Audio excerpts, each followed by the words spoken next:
안녕하십니까. 하나님의 말씀이 나의 하루에 임재하는 시간 하나임입니다. 오늘 하루도 하나님의 말씀을 통해서 우리의 목마름을 채움받는 귀한 시간 되길 기대합니다. 네, 오늘은 요한복음 2장입니다. 우리 다 같이 성경을 펴서 천천히 함께 따라 읽도록 하겠습니다. 사흘째 되던 날 갈릴리 가나에 혼례가 있어 예수의 어머니도 거기 계시고 예수와 그 제자들도 혼례의 청함을 받았더니 포도주가 떨어진지라. 예수의 어머니가 예수에게 이르되 저들에게 포도주가 없다 하니 예수께서 이르시되 여자여 나와 무슨 상관이 있나이까 내 때가 아직 이르지 아니하였나이다. 그의 어머니가 하인들에게 이르되 너희에게 무슨 말씀을 하시든지 그대로 하라 하니라. 거기에 유대인의 정결 예식을 따라 두세 통 드는 돌 항아리 6이 놓였는지라. 예수께서 그들에게 이르시되 항아리에 물을 채우라 하신즉 아귀까지 채우니 이제는 떠서 연회장에게 갖다 주라 하심에 갖다 주었더니 연회장은 물로 된 포도주를 맛보고도 어디서 났는지 알지 못하되 물 떠온 하인들은 알더라. 연회장이 신랑을 불러 말하되 사람마다 먼저 좋은 포도주를 내고 취한 후에 낮은 것을 내거늘 그대는 지금까지 좋은 포도주를 두었도다 하니라. 예수께서 이 첫 표적을 갈릴리 가나에서 행하여 그의 영광을 나타내심에 제자들이 그를 믿으니라.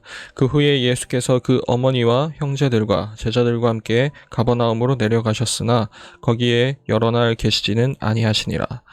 유대인의 유월절이 가까운지라 예수께서 예루살렘으로 올라가셨더니 성전 안에서 소와 양과 비둘기 파는 사람들과 돈 바꾸는 사람들이 앉아있는 것을 보시고 노끈으로 채찍을 만드사 양이나 소를 다 성전에서 내쫓으시고 돈 바꾸는 사람들의 돈을 쏟으시며 상을 엎으시고 비둘기 파는 사람들에게 이르시되 이것을 여기서 가져가라.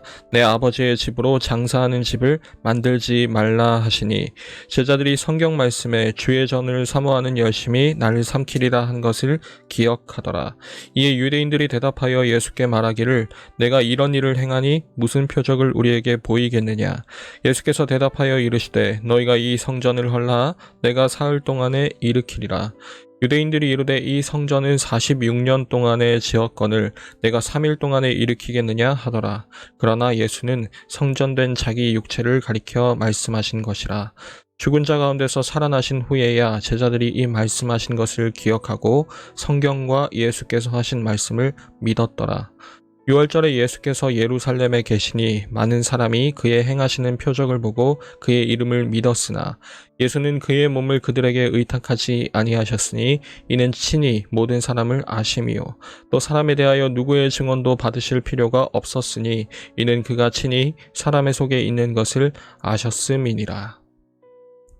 여러분, 오늘 요한복음 2장에는 우리에게 있어서 굉장히 익숙한 두 가지 이야기가 등장합니다.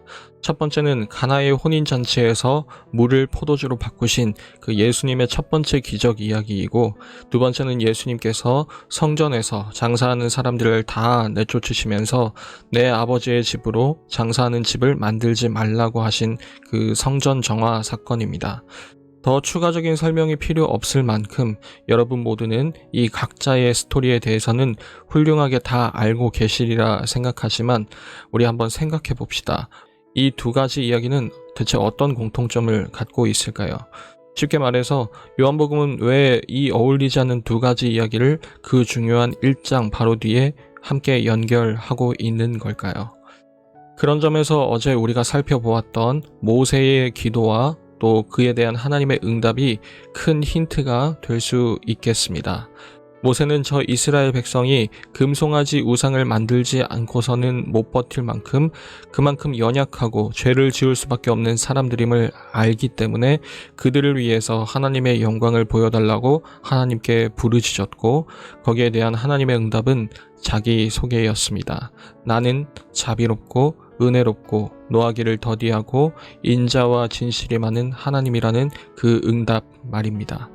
그리고 바로 그 인자와 진실, 은혜와 진리를 하나님께서 직접 보이신 사건이 바로 예수님의 성육신 사건, 즉 인간의 몸을 입고 이 땅에 오신 사건임을 우리는 어제 1장을 통해서 살펴보았었죠.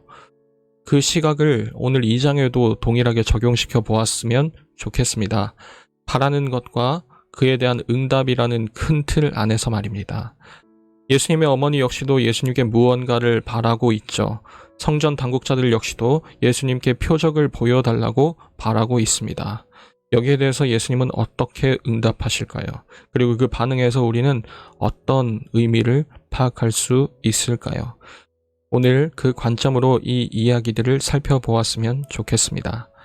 먼저는 가나 혼인잔치 이야기입니다. 당시 혼인잔치는 7일 동안 지속되는 아주 큰 행사였고 당시에는 명예가 최고 가치였던 만큼 예수님께서 참석한 이 잔치에서 포도주가 떨어졌다는 것은 잔치 주인에게 있어서 생각보다 아주 심각한 문제였습니다. 그래서 아마도 그 혼주와 가까운 관계였을 거라 생각되는 예수님의 어머니는 예수님께 도움을 요청했고 그에 따른 예수님의 대답은 다소 충격적입니다. 여자여 나와 무슨 상관이 있나이까 내 때가 아직 이르지 아니하였나이다 이렇게 대답하시죠. 여기에 대해서 많은 설명이 필요하겠지만 지금 예수님의 어머니 마리아는 예수님께 도움을 요청했고 예수님은 그 요청을 거절하셨다는 것이 아마도 가장 간략한 설명일 것입니다. 쉽게 말해서 예수님의 어머니의 요청에 예수님은 응답하지 않으셨던 거죠. 이야기를 다 하기에 앞서서 두 번째 이야기를 먼저 일부 좀 살펴보았으면 좋겠습니다. 하나님의 백성들에게 있어서 가장 중요한 유월절이 다가왔고 예수님도 예루살렘 성전에 들어가셨습니다. 거기에는 유월절을 준비하기 위해서 즉 오늘날로 따진다면 부활절이나 추수감사절처럼 가장 큰 교회 절기에 맞춰서 예배 때 드릴 제물과 물건들을 편의를 위해서 준비해 놓았었죠.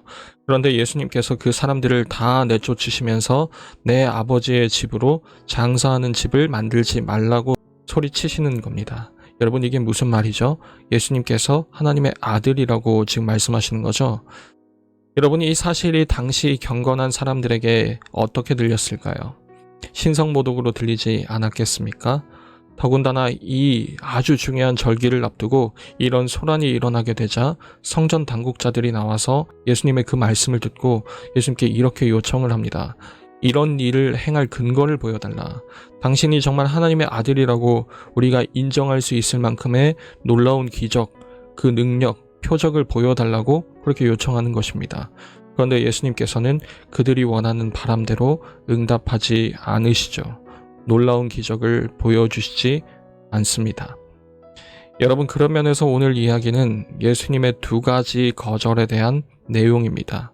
분명 물을 포도주로 바꾸시는 기적과도 같은 일도 물론 있었습니다. 물론 있었지만 예수님은 사람들의 생각대로 사람들의 바람대로 사람들이 원하는 대로 묘기를 부리시거나 조종당하시지는 않았습니다. 오히려 그들의 바람을 거절하시고 이렇게 행동하셨습니다. 바로 자기 소개 말입니다. 지금 가나 혼인잔치에서 이 기적을 직접 경험한 사람은 거기 모인 하인들과 제자들이었습니다. 잔치 주인과 혼주를 포함한 다른 사람들은 알지 못했습니다. 그 결과 제자들은 이 기적 자체가 아니라 이 기적으로 말미암은 이 현상이 아니라 예수님을 바라보게 되었고 그것을 11절은 이렇게 기록하고 있습니다. 예수께서 이 첫 표적을 갈릴리 가나에서 행하여 그의 영광을 나타내심에 제자들이 그를 믿으니라. 우리가 어제 읽었던 1장 14절처럼 예수님께서는 그들에게 기적을 베푸신 것이 아니라 자기 자신을 나타내신 것입니다. 자기 자신을 나타내셔서 그들에게 답이 되도록 하신 거죠. 성전 정화 사건에서도 마찬가지입니다. 예수님은 그 성전 당국자들의 바람대로 움직이지 않으셨습니다. 능력이 되시는데도 기적을 일으켜서 자신을 증명하시지 않으셨습니다. 다만 예수님께서는 자신을 드러내셨을 뿐입니다. 내가 성전이다 라고 말하셨죠. 내가 곧 하나님이 우리와 함께 하신다는 그 성전 자체다 라고 말씀하셨습니다. 물론 거기에 있는 사람들은 그 답에 만족하지 못했지만 말입니다. 요컨대 오늘 이야기는 예수님의 응답에 초점이 있다는 것입니다. 우리의 바람들 속에서 예수님은 어떤 응답을 주시는가, 그리고 더 나아가 우리는 그 응답에 만족할 수 있는가를 물어보고 있는 거죠. 요한복음은 7번에 걸쳐서 예수님이 자신을 무엇이라고 소개하는 장면이 등장합니다. 그리고 그때마다 사람들이 어떻게 반응하는지가 아주 적나라하게 드러납니다. 오늘 하루를 살아내신 여러분, 우리에게 있어서 예수님만이 단 하나뿐인 정답이 되심을 믿으십니까? 너무 지쳐서 주저앉고 싶을 때 예수님께서 우리에게 내가 생명의 떡이라 그렇게 말씀하신다면 우리는 실망하지 않고 주님을 붙들 수 있습니까? 우리가 원하는 바람에 공감해 주시거나 혹은 그대로 응답해 주시지 않고 예수님께서 내가 너와 함께 있다라는 그런 말씀에, 그런 응답에 우리는 웃을 수 있겠습니까? 여러분, 이제부터 요한복음에는 수많은 인물들이 등장하게 될 것입니다. 그리고 예수님은 그 인물들에게 표적을 통해서든 아니면 자기 소개를 통해서든 하나같이 자신이 누구라고 알려주실 것입니다. 바로 그 이야기를 나의 이야기, 우리의 이야기로 받을 수 있었으면 좋겠습니다. 나는 주님이 이렇게 말씀하실 때 어떻게 반응하며 살겠는가? 나의 삶은 저 성전에서 쫓겨난 맹인처럼 주님을 포기하지 않을 수 있겠는가? 나는 저 사마리아 여인처럼 물동이를 버려둔 채 주님으로 인하여서 다시 그 힘든 곳으로 뛰어 돌아갈 수 있겠는가? 사랑하는 여러분, 그 모든 묵상과 받아들임 가운데 하나님을 향한 진심 어린 기도가 있길 바라고 그 가운데 다시 한번 주님을 바라볼 수 있는 그 믿음이 회복되었으면 좋겠습니다. 매일 저녁 9시 하나님의 말씀이 나의 하루에 임재하는 시간, 오늘은 이것으로 마치도록 하겠습니다. 모두들 평안한 밤 되시기 바랍니다.